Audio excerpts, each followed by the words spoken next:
세상에는 참 많은 신이 있다라고 합니다. 우리가 가까운 일본만 하더라도요, 일본에는 토속신이 800만 개가 넘는다라고 합니다. 그러니까 800만의 신이 있다라는 것이죠. 그런데 우리 그리스도인은 신이 단 한 분이시다라고 고백을 하죠. 바로 유일신 우리 하나님이시다라고 하는데요. 그렇게 고백을 합니다. 왜 그렇게 고백을 하냐 하면은요, 이 세상의 신과 우리 하나님과 그 차이가 있는데요. 이 세상의 많은 신은요, 그 신을 숭배하는 그 자신을 위해서, 그러니까 한마디로 얘기하면 나를 위해서 그 신이 존재하는 것이죠. 그리고 그 신이 나의 바램을 들어주는 그 대상이다라는 거예요. 하지만 우리 기독교의 하나님은 하나님을 위해서 우리가 존재한다라는 거예요. 그러니까 그 하나님이 나를 위해서 존재하시는 분이 아니시라 하나님을 위하여 우리가 존재한다라는 것이고요. 우리의 바램을 들어주시는 분이 하나님이시다. 물론 맞죠. 하지만 그보다 하나님의 뜻을 이루는 이들이 바로 우리 성도, 즉 그리스도인이다라는 것이에요. 그런 의미에서 우리 기독교 신앙의 핵심 중 하나는 그 하나님과 올바른 관계를 설정하는 것입니다. 세상의 많은 신들처럼요, 하나님이 나를 위하여 존재하시는 거야 라고 고백을 한다면 그분은 좀 잘못된 신앙을 갖고 있는 것이다 라는 것이죠. 하지만 하나님을 위하여 우리가 존재하는 거야 라고 믿음으로 고백한다면 그것은 올바른 신앙이다 라고 볼 수가 있을 것입니다. 그처럼 하나님과 우리 사이의 그 관계를 설정하는 것이 우리 기독교 신앙의 핵심 중 하나일 테인데요, 보통 그 관계를 우리는 이렇게 표현합니다. 주종의 관계라고 표현하죠. 주인과 종의 관계, 그리고 아버지와 자녀의 관계라고 표현을 합니다. 어떻게 보면 주종의 관계 혹은 아버지와 자녀의 관계 둘 다 하나님의 뜻을 구하고 이루어 간다라는 그 공통점이 있는 것이죠. 종이 주인의 그 뜻을 구하고 그 명령을 받아서 이루어 가듯이, 혹은 자녀가 그 아버지의 뜻을 따르고 그 뜻을 이루어 가듯이 비슷한 그 공통점을 가지고 있다라는 거예요. 이 자리에 계신 우리 성도분들은 하나님과 어떤 관계를 설정을 하고 계십니까? 오늘 말씀에 등장하는 그 사사 입다를 통해서요, 어떻게 하면 우리가 하나님과 올바른 관계를 설정할 수 있을 것인지 한번 생각해보는 시간을 갖기를 원합니다.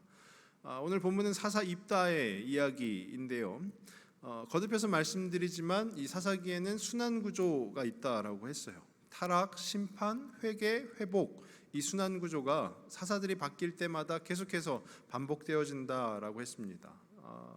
이 사사 입다의 이야기 중에서 타락이라는 부분은요, 이 이스라엘 백성들이 하나님을 버리고, 즉 말씀 가운데 너희가 하나님을 버렸다라고 기록이 되어 있는데요, 하나님을 버리고 이방의 신을, 그 이교의 신을 섬겼다라고 해요. 그래서 이스라엘이 타락했다라고 보는 것이죠. 그에 대해서 하나님께서 그 이스라엘을 다시금 심판을 하시는데 어떻게 하시느냐 하면은요, 18년 동안 블레셋과 암몬 자손의 손에 그 이스라엘 백성들을 넘기셨다라는 거예요. 즉 식민 생활을 하게 하셨다라는 것이죠. 그러니까 이 이스라엘 백성들이 또 이제 너무너무 힘들어지는 거죠. 그래서 하나님께 하나님 살려주세요, 살려주세요 외치게 됩니다. 그런데 이 앞선 10장의 내용을 보시면, 야, 너네 참 상습적이다라고 하나님께서 이야기하시는 거예요.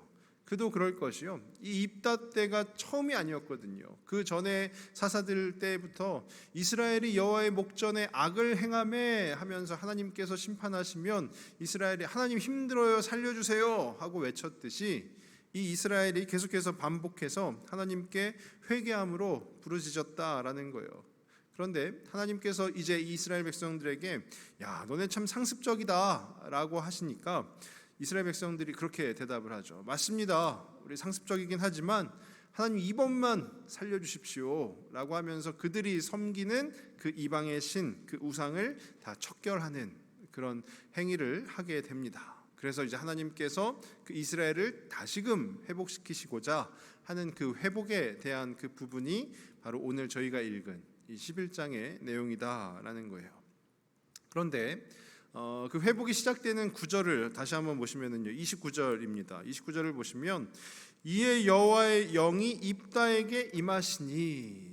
지금까지 하나님께서 사사를 세우실 때에 동일합니다. 하나님의 영이 그 사사에게 임하시니라는 거예요. 이것을 통해서 알 수 있는 것은요, 회복이라는 것이 결코 그 사람의 그 안에서 나올 수 없다라는 거예요.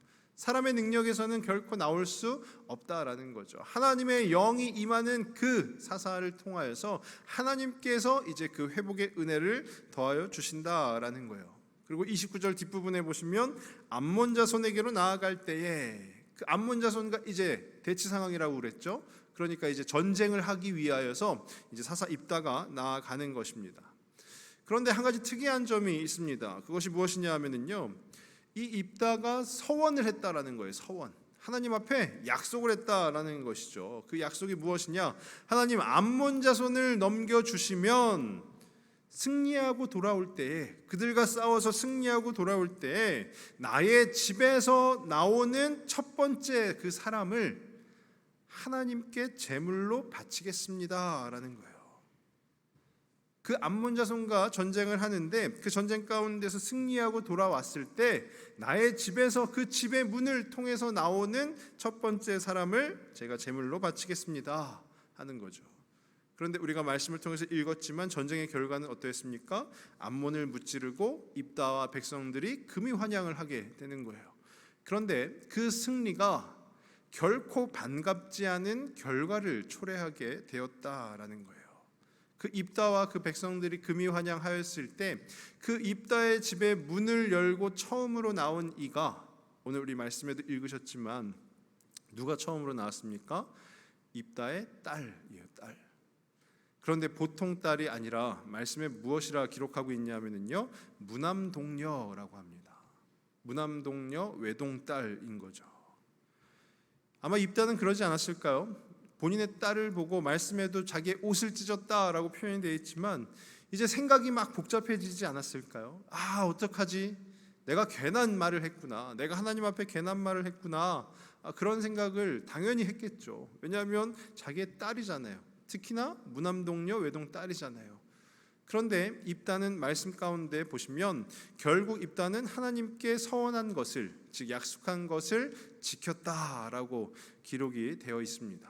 그래서 저는 오늘 이 본문을 묵상을 하면서 이 입다가, 사사 입다가 사사로서 또 하나님의 백성으로서 하나님과의 그 관계를 어떻게 설정을 했는지 그 부분에 초점을 맞추어서, 그런데 아쉬운 점 한 가지, 그리고 우리에게 도전이 되는 점 한 가지, 이렇게 두 가지를 한번 같이 생각해 보려고 합니다. 먼저 하나님과 그 입다가 관계를 설정함에 있어서 아쉬운 점이 있어요. 아쉬운 점이 무엇이었냐 하면은요, 첫 번째로 조건적 관계였다라는 거예요. 그러니까 이 입다가, 사사 입다가 하나님과 관계를 설정하는데 어떤 관계를 설정했냐 하면 조건적 관계를 설정했다라는 거예요. 하나님과 우리는요, 무조건적 관계여야 하는 것이에요. 하나님께서 야, 너 절로 가라라고 했을 때 하나님 싫은데요? 이게 안 된다라는 거예요. 하나님의 말씀은 우리가 무조건적으로 따를 수밖에 없다라는 거예요. 우리 말씀을 통해서도 아시지 않습니까? 우리 요나를 보시면 어떻죠? 하나님께서 니느웨로 가라 하셨을 때 가기 싫습니다. 때마침 다시스로 가는 배가 와서 그 배를 타고 가다가 결국 엄청난 그 에피소드를 겪잖아요. 그것처럼 우리와 하나님과의 그 관계 속에는 무조건적인 관계밖에 없다라는 거예요. 우리가 하나님 앞에 어떤 조건을 제시할 수 없다라는 거예요. 그런데 오늘 본문의 30절을 보시면은요, 30절에 그가 여호와께 서원하여 이르되 주께서 과연 암몬 자손을 내 손에 넘겨 주시면, 이렇게 돼 있어요. 조건을 다는 거예요. 서원을 합니다. 하나님 앞에 약속을 합니다. 그것이 중요한 게 아니고요. 어떤 약속이냐 하면은요, 하나님께서 그 암몬 자손을 나에게 넘겨주시면 조건을 다는 거예요. 하나님이 입다에게 조건을 다시는 것이 아니라 입다가 하나님께 조건을 달고 있다라는 거예요. 이 조건을 붙인다라는 것은요, 기본적으로 신뢰관계라 보기가 어려운 것이죠. 그런데 우리가 그동안 살펴보았던 사사들을 다시금 한번 상기시켜 보면은요, 첫 번째로 살펴보았던 온니엘도 그리하였고요, 또 에훗도 그랬고 드보라도 그랬고, 하나님 앞에 어떤 조건을 달지를 않았어요. 하나님께서 가서 싸우라 그러면 가서 싸웠고요, 담대히 나아가라 그러면 담대히 나아갔던 이들이다라는 거예요. 물론 그 뒤에 살펴보았던 기드온은 하나님의 표징을 원했어요. 그런데 그것은 조건이 아니라 표징, 즉 체험이다라는 거예요. 체험. 하나님께서 나에게 이것을 주시지 않으면, 이런 조건이 아니라 하나님, 제가 하나님을 경험하고 싶습니다, 하나님의 역사를 바라보고 싶습니다 라는 그 표징이었다라는 것이죠.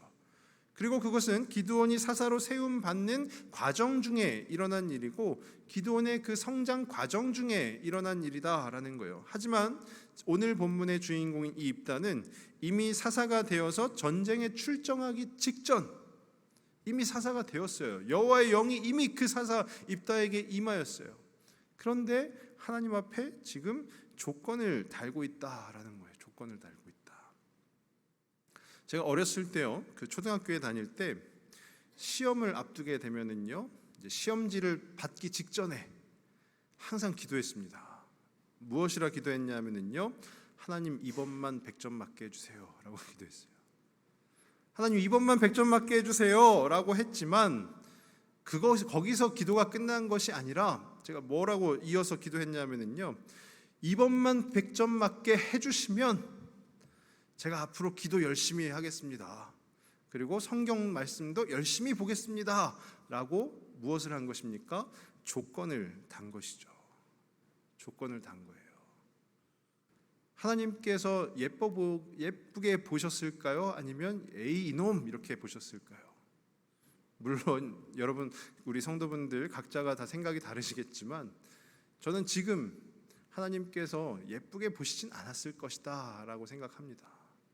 하나님께서 그러시지 않았을까요? 야, 평상시에 공부 좀 하지, 시험지 받기 직전에 100점 맞게 해주시면 앞으로 제가 이렇게 살겠습니다. 평상시에 기도도 많이 하고 평상시에 성경 말씀도 잘 보지 왜 꼭 시험지 앞에서 그러느냐, 그러시지 않았을까요? 그처럼 지금 이 입다도 하나님 앞에 그 조건을 달고 있다라는 거예요. 더구나 입다는 지금 어떤 조건을 달고 있냐 하면은요, 인신제사를 이야기하는 것이에요. 뭐죠? 사람을 제물로 바치는 거예요. 왜 인신제사냐? 인신제사라는 것은요, 우리 하나님께서 싫어하시는 것입니다. 우리 신명기 12장 31절 말씀인데요, 신명기 12장 31절 중간 부분부터 보시면, 여호와께서 꺼리시며 가증히 여기시는 일을 그들의 신들에게 행하여 심지어 자기들의 자녀를 불살라 그들의 신들에게 드렸느니라. 이게 무슨 얘기냐면요, 이방 신을 섬기는 이들이 심지어 자기들의 자녀들까지도 하나님 앞에 불살라 제물로 바쳤는데, 그 광경을, 그 모습을 하나님께서는 어떻게 여기셨다고요? 꺼리시며 가증히 여기셨다라는 거예요. 하나님께서는 결코 인신제사, 즉 사람을 제물로 바치는 일을 원치 않으신다라는 거예요. 근데 그럼에도 불구하고 오늘 이 입다가 하나님, 제가 사람을 하나님 앞에 제물로 바치겠습니다라고 한 것은요, 왜 그런가 하면은 그때 당시에 이스라엘 백성들이 이제 그 우상을, 이방의 신들을 섬겼다라고 하지 않았습니까? 근데 그 이방의 신들을 섬김에 있어서 이 인신제사라는 것이 하나님을, 그 신을, 그 이방의 신을 매수하는 것이다라고 여겼던 것이에요. 그러니까 이방의 신들을 섬기는 자들이 사람을 제물로 턱턱 바치는 겁니다. 왜 그런가 하면, 사람을 제물로 바치면 우리가 이 신을 매수할 수 있다, 이 신을 내 마음대로 조종할 수 있다라고 여기던 그 사상이 그들에게 있었던 것이죠. 그런데 이 사사 입다 또한 그때 당시 이방의 신들을 섬기는 일이 팽배하다 보니까 그 안에 자기의 신앙이 무뎌지게 된 거예요. 그래서 전쟁을 앞두고 전쟁에 나아가면서 어떻게 합니까? 하나님, 이 전쟁에서 이기게 해주시면 제가 사람을 바치겠습니다. 그러면서 어떤 마음이 들었을까요? 하나님을 매수하고자 하는, 하나님을 본인의 마음대로 조종하고자 하는 그런 마음이 이 입다 가운데 있었던 것이에요. 조건적 관계로 여기며 하나님을 신뢰하기보다는 하나님을 매수하고 조종하려고 했던 그 관계, 그 관계의 설정이 매우 아쉬운 점이다라는 것입니다. 저는 바라기는 저와 우리 모든 성도분들은 하나님 앞에 조건적 관계가 아닌 무조건적 관계, 즉 그 신뢰의 관계를 쌓아가실 수 있기를 간절히 바랍니다. 그러면 이제 또 한 가지, 두 번째로요, 아쉬운 점이 아니라 이 사사입다에게도 우리에게 도전이 되는 점이 있다라는 거예요. 그 도전이 되는 점, 하나님과의 관계를 설정하는 데 있어서 도전이 되는 점이 무엇이냐 하면은요, 관계의 중심이 하나님께 있다라는 거예요. 관계의 중심, 하나님과 나 사이의 관계의 중심이 나에게 있는 것이 아니라 하나님께 있다라는 거예요. 우리 35절 본문을 다시 한번 보시면은요, 35절입니다. 입다가 이를 보고 자기 옷을 찢으며 이르되 어찌할꼬 내 딸이여 너는 나를 참담하게 하는 자요 너는 나를 괴롭게 하는 자 중에 하나로다. 내가 여호와를 향하여 입을 열었으니 능히 돌이키지 못하리로다 하니라고 돼 있어요. 이 말씀에 보시면 능히 돌이키지 못하리로다.